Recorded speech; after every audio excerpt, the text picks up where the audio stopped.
இன்றைக்கி கறி கோலா உருண்டை குழம்பு செய்கிறதுக்காக கறி வாங்கி அது நான் வந்து பீஸ் கறியாக வாங்கி நறுக்கி வச்சுருக்கேன். ஏன்னா நம்ம அங்கேயே கொத்தி வாங்கினோம்னா நல்லா இருக்காது. பீஸாக வாங்கி நறுக்கி எடுத்து வச்சுருக்கேன் பொடியாக. அதில் சேர்க்குறதுக்கு தேங்காய் துருவி வச்சுருக்கேன். பொட்டுக்கடலை ஒரு கப் எடுத்து வச்சுருக்கேன். இது வந்து கசகசா, சோம்பு, பட்டை இதெல்லாம் எடுத்து வச்சுருக்கேன். வெங்காயம், வரமிளகாய் எடுத்து வச்சுருக்கேன். உப்பு எடுத்து வச்சுருக்கேன். இப்போ நான் காமிச்சது எல்லாத்தையும் இதில் போட்டு பிசைஞ்சு எடுத்துக்கணும். இது வந்து குழம்பு தாளிக்கிறதுக்காக சின்ன வெங்காயம், தக்காளி எடுத்து வச்சுருக்கேன்.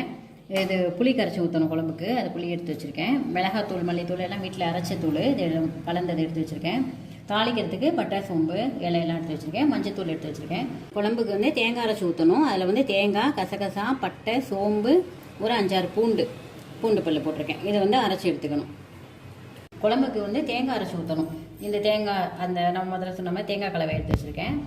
இது வந்து குழம்புல போடுறதுக்காக முருங்கைக்காய், கத்திரிக்காய் எடுத்து வச்சுருக்கேன். இது வந்து எலும்பு, கொழுப்பு இதெல்லாம் வந்து மஞ்சத்தூள் போட்டு குக்கரில் வச்சு நல்லா வேக வச்சு எடுத்து வச்சுருக்கேன். இதையும் குழம்புல சேர்த்துக்கலாம். குழம்பு தாளிச்சு விடுவோம். இந்த பாருங்கள், சட்டியில் எண்ணெய் ஊற்றுறேன்.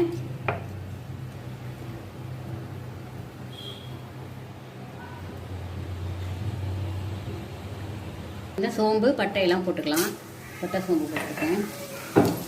இன்னும் கொஞ்சம் பட்டை போட்டுக்குவோம். 2 இலை போட்டுக்குவோம்.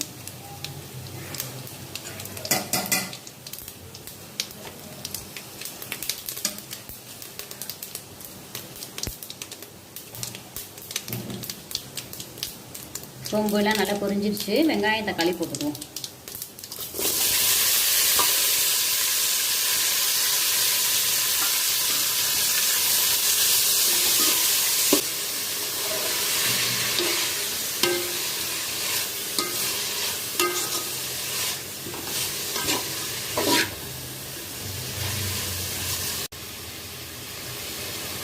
கத்திரிக்காய், முருங்கைக்காயை போட்டுக்குவோம்.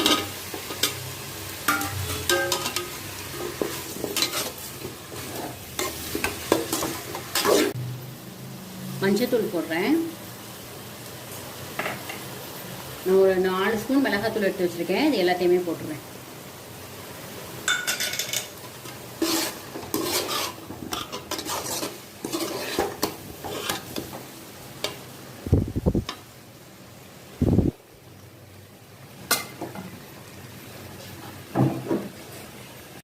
இதிலேயே வந்து வேக வச்ச எலும்பை போடுறேன்.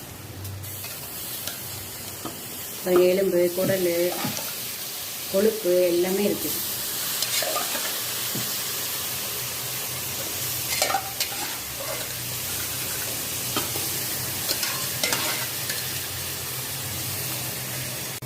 அந்த தண்ணியும் அதிலேயே ஊற்றிடுவோம்.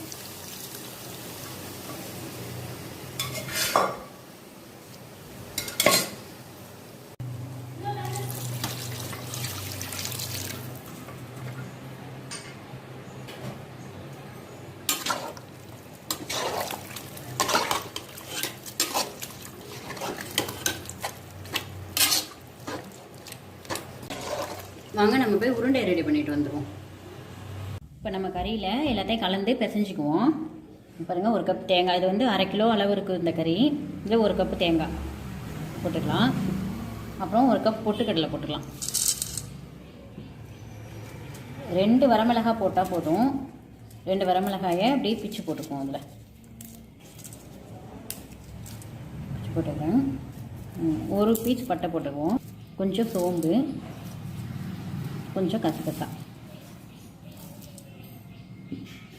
இதில் கொஞ்சம் சின்ன வெங்காயம் போட்டுக்குவோம். ஒரு 5-6 சின்ன வெங்காயம் போட்டால் போதும்.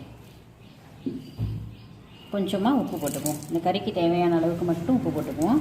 இதை அப்படியே பிசைஞ்சுக்கணும்.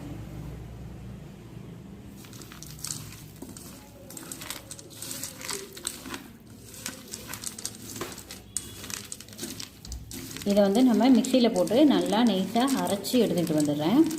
உங்களை அரைச்சி எடுத்துகிட்டு வந்து நான் காமிக்கிறேன் எப்படி உருண்டை செய்யணும் அப்படின்ட்டு. விசையிலே நல்ல வாசனை வருது பாருங்கள். இது இன்னும் அரைச்சோம்னா இன்னும் நல்ல வாசனையாக இருக்கும். கறி அரைச்சி எடுத்துகிட்டு வந்தாச்சு. இப்போ நம்ம உருண்டை உருட்டிக்கலாம். நம்ம உருண்டை வந்து கையில் ஒட்டாமல் இருக்கணும் அப்படின்னா கொஞ்சம் எண்ணெய் தடவிக்கலாம். அப்புறம் அப்புறம் எண்ணெய் தொட்டுக்கிட்டு கையில் எண்ணெய் தொட்டுக்கிட்டு கொஞ்சம் அந்த எடுத்து சின்ன சின்ன உருண்டையாக போட்டால் போதும், ஏன்னா அது வந்து வெந்ததுக்கப்புறம் பெருசாக வந்துடும். இவ்வளோ பெருசு போட்டால் போதும். இந்த மாதிரி எல்லா உருண்டையும் நம்ம உருட்டி எடுத்துக்குவோம்.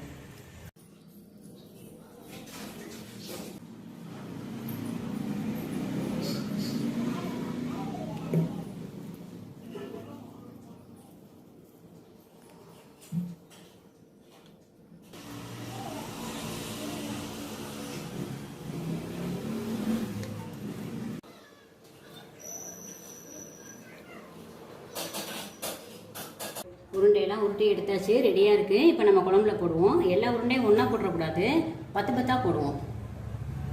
பாருங்கள், குழம்பு நல்லா கொதிச்சிருச்சு. இன்னும் கத்திரிக்காயெலாம் வேகலை. நம்ம வந்து குழம்பு இந்த உருண்டையெல்லாம் போடுவோம், எல்லாம் சேர்த்து வெந்துடும். முதல்ல ஒரு 10 உருண்டை மட்டும் போட்டுக்குவோம்.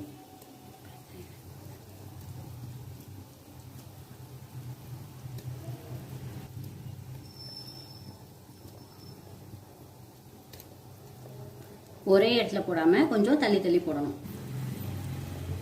பாருங்கள், உருண்டையெல்லாம் நல்லா மேலே மிதந்து வந்துருச்சு. இந்த மாதிரி வரணும். அப்போ தான் நம்ம அடுத்த சுட்டு போடலாம். அடுத்து மறுபடியும் ஒரு 10 20 உருண்டை போடுவோம். இந்த மறுபடியும் போடுறேன். ஏன் தனித்தனியாக போடுறோம் அப்படின்னா, ஒன்றோட ஒன்று ஒட்டிக்கும், கரைஞ்சி போயிடும். அதுக்காக தான் பார்த்து கொஞ்சம் கொஞ்சமாக போட்டு எடுக்கணும். குழம்புக்குள்ளே இருக்கிறதெல்லாம் வெந்துருச்சு. இப்போ மறுபடியும் போட்டுருவோம். இந்த இதில் இருக்கிறத நான் பெரிய சட்டி வச்சுருக்கேன், அதனால் நிறைய போட்டுடுறேன். இந்த தடவை எல்லாத்தையுமே போட்டுடுறேன்.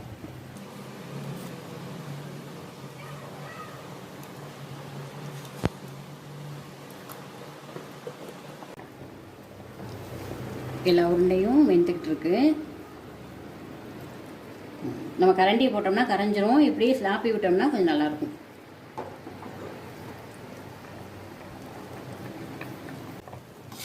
உருண்டை நல்லா கொதிச்சு வெந்துக்கிட்டு இருக்கு. 3/4 வெந்துருச்சு. நம்ம இப்போயே தேங்காய் சேர்த்துக்குவோம். அதில் தேங்காய் அரைச்சிருக்கோம் பார்த்தீங்களா, அதை ஊற்றிடுவோம்.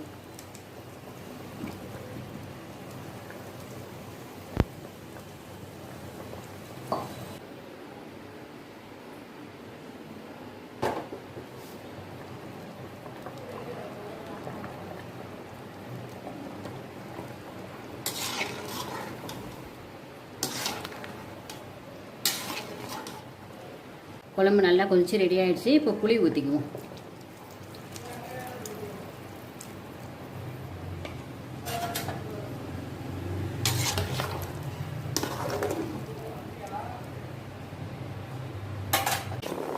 உருண்டை வெந்துருச்சு, குழம்பு ரெடி ஆயிடுச்சு. வாங்க சாப்பிட போகலாம்.